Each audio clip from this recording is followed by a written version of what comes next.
quick tip to help you make Sketchup a little bit easier for you is talking about mouse navigation with a 3-button mouse. So I have 1, 2, and I have a click on the center scroll wheel, and I have a scroll wheel. So we'll talk about that quick, and I'll have you try this out. Pause the video and try it out when you're working with it. I also have my finger over the Shift key on the keyboard. So if I take a look and I first of all use my scroll wheel, I'm going to, let's say I want to scroll or zoom in on the end of SpongeBob's nose here. Put the cursor on the end of SpongeBob's nose and I can zoom in. If I don't want to be there anymore, I just roll the mouse wheel out. I can go in and zoom in on his eye. Wherever my cursor is where it's going to zoom in. Down here. Now comes the click on the scroll wheel. So I'm going to actually push down on the scroll wheel and move it.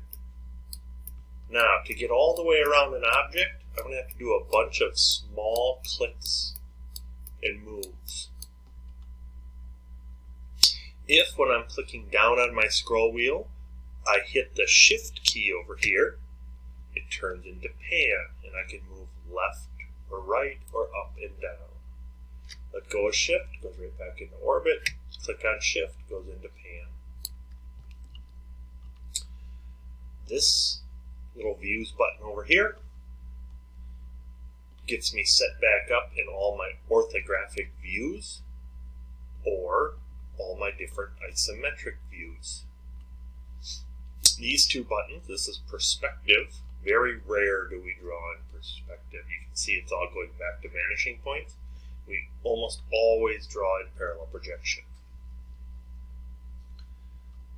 So that's views there. Second thing is clicking. So when I am moving and clicking on here, let's give SpongeBob a couple holes in the sponge.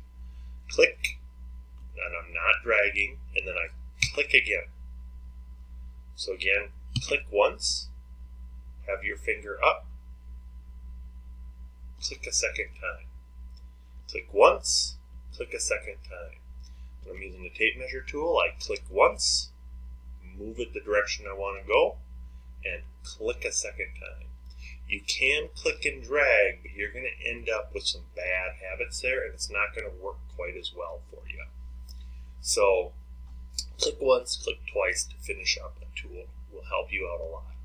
And hopefully these tips make you a much more efficient and quicker SketchUp user.